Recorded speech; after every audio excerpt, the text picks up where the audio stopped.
തൊട്ടുമുമ്പ് പ്രതിപക്ഷ നേതാവ് സംസാരിച്ചിരുന്നു. അതെ, ഈ കേസിൽ വിധിക്കെതിരെ സർക്കാർ അപ്പീലിന് പോകണം എന്നാണ് പ്രതിപക്ഷ നേതാവ് വി.ഡി. സതീശൻ പറയുന്നത്. വന്നത് അവസാന വിധിയല്ലെന്നും വി.ഡി. സതീശൻ പറഞ്ഞു. അതിജീവിതക്കെതിരായ സൈബർ ആക്രമണത്തെയും വി.ഡി. സതീശൻ വിമർശിച്ചിരുന്നു. സമൂഹ മാധ്യമങ്ങൾ വിൽപ്പന ചരക്കാക്കി മാറ്റിയിരിക്കുകയാണെന്നും സോഷ്യൽ മീഡിയ എല്ലാ കാര്യങ്ങൾ തീരുമാനിക്കുന്നതെന്നും പ്രതിപക്ഷ നേതാവ് പ്രതികരിച്ചു. അല്ല, തീർച്ചയായിട്ടും പോകണമല്ലോ. ഗവൺമെന്റ് എല്ലാ പ്രോസിക്യൂഷൻ ഒരു ചാർജ് ഷീറ്റ് കൊടുത്തിരിക്കുക, ഒരു കുറ്റപത്രം കൊടുത്തിരിക്കുക.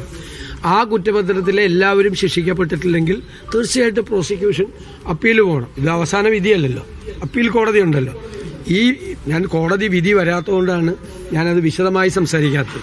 കാരണം എന്തിന്റെ കാര്യത്തിലാണ് പ്രതികളെ ശിക്ഷിച്ചത്, ഏത് തെളിവുകളുടെ അടിസ്ഥാനത്തിലാണ് പ്രതികളെ ശിക്ഷിച്ചത്, ഏത് തെളിവുകളുടെ അഭാവത്തിലാണ് പ്രതികളെ വെറുതെ വിട്ടത് എന്ന് ജഡ്ജ്മെന്റ് വായിക്കാതെ നമുക്ക് മനസ്സിലാക്കാൻ പറ്റും.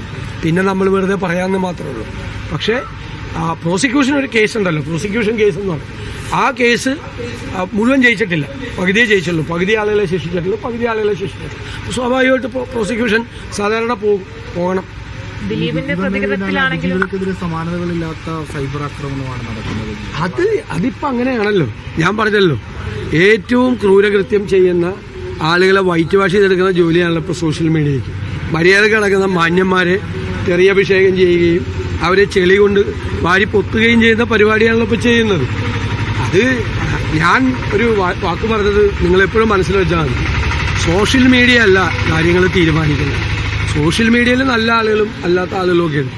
പക്ഷേ സോഷ്യൽ മീഡിയ ഇപ്പോൾ ഒരു വിൽപ്പന ചരക്കാക്കി മാറ്റി സോഷ്യൽ മീഡിയ കൊണ്ട് ആളുകൾ, നിങ്ങൾ വനിതാ മാധ്യമ പ്രവർത്തകരെ വി.ഡി. സതീശന്റെ വാക്കുകളാണ് നമ്മൾ കേട്ടത്.